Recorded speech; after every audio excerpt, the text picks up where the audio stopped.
Hello दोस्तों, आज हम यहाँ आपको कुछ ऐसे टिप्स देंगे जिनसे आप बहुत कम समय में ज़्यादा से ज़्यादा पढ़ाई कर सकते हैं और एग्ज़ाम में बहुत अच्छा स्कोर हासिल कर सकते हैं। यह खास टिप्स आपकी हर कंडीशन में मददगार होगी, फिर चाहे एग्ज़ाम की तैयारी में 1 महीना बचा हो, 1 हफ्ता बचा हो या फिर 1 दिन।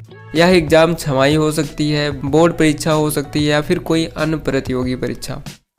तो दोस्तों देरी न करते हुए बात करते हैं टिप नंबर 1 की, जो कि है 80-20 रूल्स। दोस्तों कोई भी एग्ज़ाम हो या रूल सब में काम करता है। इस रूल के हिसाब से कम समय हो तो पूरा सिलेबस पढ़ने की ज़रूरत नहीं है। इस रूल के हिसाब से कोई भी एग्ज़ाम हो उसके 20% सिलेबस से ही 80% क्वेश्चंस बनते हैं। चाहे वो आपका 12th का एग्ज़ाम हो या कोई ग्रेजुएशन लेवल का एग्ज़ाम हो या कोई कंपटीशन जैसे कि जेईई गेट के एग्ज़ाम हो। सब में कुछ टॉपिक्स ऐसे होते हैं जिनसे हर साल काफ़ी वेटेज के क्वेश्चंस पूछे जाते हैं, तो आपको उन टॉपिक को पहचानना होगा और उन्हें ज़्यादा पढ़ना होगा। अगर आपको नहीं पता कि वे टॉपिक्स कौन से हैं तो इसके लिए पहले जानें कि सिलेबस में कितने चैप्टर और टॉपिक दिए गए हैं। फिर पुराने पेपर्स देखकर यह जानने की कोशिश करें किस चैप्टर में किस टॉपिक पर सबसे ज़्यादा क्वेश्चंस पूछे गए हैं और किस चैप्टर से ज़्यादा वेटेज वाले कौन से टॉपिक पर सबसे ज़्यादा प्रश्न पूछे गए हैं, किस चैप्टर से सरल क्वेश्चन आए हैं और किस चैप्टर से कठिन। इस पूरी एनालिसिस के बाद आपको समझ आ जाएगा कि कौन सा चैप्टर और कौन सा टॉपिक एग्ज़ाम के लिए सबसे ज़्यादा महत्वपूर्ण है। आपको यह भी समझ आ जाएगा कि कौन सा चैप्टर आप आसानी से तैयार कर सकते हैं और किस चैप्टर में सबसे ज़्यादा मुश्किल होने वाली है। अगर आपके पास एग्ज़ाम की तैयारी के लिए 1 महीने का समय बचा है तो आप इस एनालिसिस में आधे से 1 दिन का समय दे सकते हैं। अगर आपके पास 1 दिन का समय है तो यह एनालिसिस आपको 10 से 15 मिनट में कर लेनी चाहिए। अब आगे बढ़ते हैं, बात करते हैं टिप नंबर 2 की, जो कि है चैप्टर्स को तैयार करने के लिए एक प्राथमिकता और टाइम टेबल सेट करें। दोस्तों सिलेबस और पुराने पेपर्स की एनालिसिस के बाद चैप्टर्स को तैयार करने के लिए एक प्राथमिकता सेट करें और एक टाइम टेबल भी बनाएं। हो सकता है कि कोई चैप्टर तैयार करते वक्त 10 से 15 मिनट कम या ज़्यादा समय लग सकता है, इसीलिए टाइम टेबल बनाते वक्त हर चैप्टर या टॉपिक के लिए कुछ समय का मार्जिन लें। एक बार टाइम टेबल बनाने के बाद उसमें किसी भी तरह के बदलाव से बचें। अगर आप बार बार टाइम टेबल बदलेंगे तो आप टाइम टेबल ही बदलते रह जाएंगे और आपकी तैयारी नहीं हो पाएगी या हो भी पाएगी तो बहुत कम। इसीलिए जो भी टाइम टेबल बनाएं एक बार में बनाएं और उसे सख्ती से पालन करें। एक चैप्टर को तय समय के अंदर या उससे पहले तैयार करने की कोशिश करें। और आगे बढ़ते हैं, बात करते हैं टिप नंबर 3 की, जो कि है आसान चैप्टर्स या टॉपिक को पहले तैयार करें। तैयारी करते समय आसान चैप्टर्स को सबसे पहले तैयार करें, इससे आपका कॉन्फिडेंस लेवल बढ़ेगा। कुछ लोग पहले कठिन चैप्टर्स को पढ़ने लगते हैं। उनका तर्क होता है कि आसान चैप्टर्स में ज़्यादा कुछ करना नहीं होगा और उनको बाद में भी आसानी से पढ़ा जा सकता है। लेकिन बहुत बार ऐसा होता है कि लोग कठिन चैप्टर्स में ही फंसे रह जाते हैं और उन चैप्टर्स में बहुत ज़्यादा समय ले लेते हैं। इस चक्कर में आसान चैप्टर्स भी तैयार नहीं हो पाते, इसीलिए कठिन चैप्टर्स को बाद में पढ़ना चाहिए। मान लीजिए कि आपको 3 चैप्टर्स तैयार करने हैं और तीनों ही आपके लिए आसान हैं, तो सबसे पहले वो चैप्टर तैयार करें जिससे एग्जाम में सबसे ज़्यादा नंबर के प्रश्न पूछे जाते हों। अब आगे बात करते हैं टिप नंबर 4 की, जो कि है पॉइंट बनाकर पढ़ें। दोस्तों जब भी आप पढ़ाई करें तो पॉइंट बनाकर पढ़ें। पॉइंट बनाकर पढ़ाई करने से आपको रिवीजन करने में बहुत आसानी हो जाएगी, खासकर उस समय जब एग्जाम शुरू होने से पहले कुछ घंटों का समय बचा हो।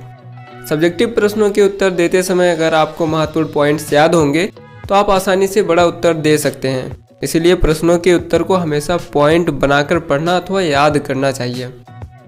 आगे टिप नंबर 5 की बात करें, जो कि है जिस चीज़ की ज़रूरत हो सिर्फ उसे साथ रखें। दोस्तों जब समय कम हो और सिलेबस ज़्यादा हो तो आपके लिए एक एक मिनट कीमती होता है, इसीलिए जब पढ़ाई करें तो आपके पास सिर्फ ज़रूरत की चीज़ें ही हो, जैसे कि सब्जेक्ट से जुड़ी किताबें, डिक्शनरी, पानी की बोतल इत्यादि। उस चीज़ को साथ न रखें जिससे आप पढ़ाई में ध्यान केंद्रित ना कर पाएँ। यदि आपकी पढ़ाई के लिए लैपटॉप ज़रूरी ना हो तो उसका उपयोग ना करें। अगर इंटरनेट की बहुत ज़्यादा ज़रूरत हो तो स्मार्टफोन साथ रखें, पर उसके इस्तेमाल से जहाँ तक हो सके बचें। आगे टिप नंबर 6 की बात करें, जो कि है पढ़ाई के बीच ज़्यादा ब्रेक ना लें और अगर बोर हो तो ग्रुप स्टडी करें।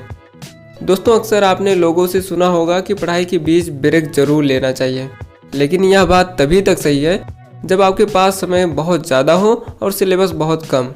लेकिन जब आपके पास बहुत कम समय हो तो पढ़ाई के बीच ब्रेक लेने से बचना चाहिए। अगर आप पढ़ाई के बीच बार बार ब्रेक लेंगे तो आपकी एकाग्रता भंग होगी। दोस्तों, और अगर आप एक चैप्टर पढ़ते हुए बोर हो गए हो और आपको ब्रेक लेने का मन कर रहा है तो थोड़ी देर के लिए दूसरा सब्जेक्ट या फिर कोई दूसरा टॉपिक पढ़ सकते हैं। आप चाहें तो कंबाइंड या ग्रुप स्टडी भी कर सकते हैं, लेकिन यहाँ पर ध्यान देने वाली बात यह है कि कंबाइंड या ग्रुप स्टडी शुरू होने से पहले आपके पास एक पूरा प्लान होना चाहिए कि आप तय समय में कितने टॉपिक्स पढ़ेंगे।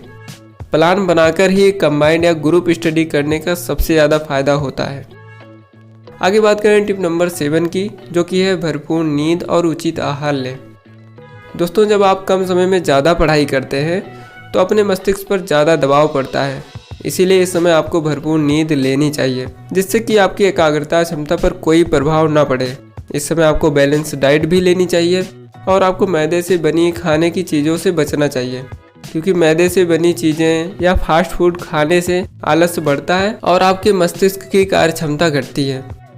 तो दोस्तों, ये थी पढ़ाई की कुछ ऐसी टिप्स जिनके द्वारा आप कम समय में ज़्यादा से ज़्यादा पढ़ाई कर सकते हैं और एग्ज़ाम में अच्छा स्कोर प्राप्त कर सकते हैं।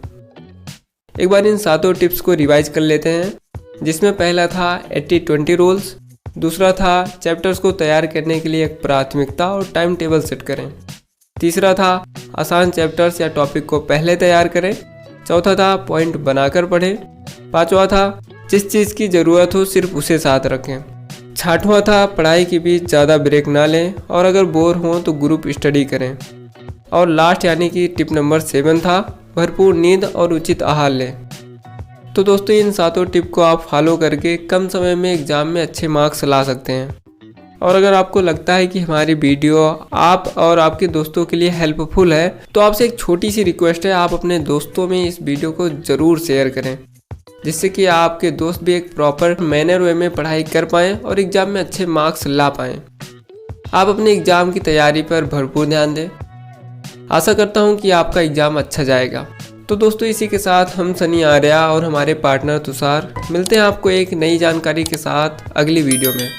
Thank you.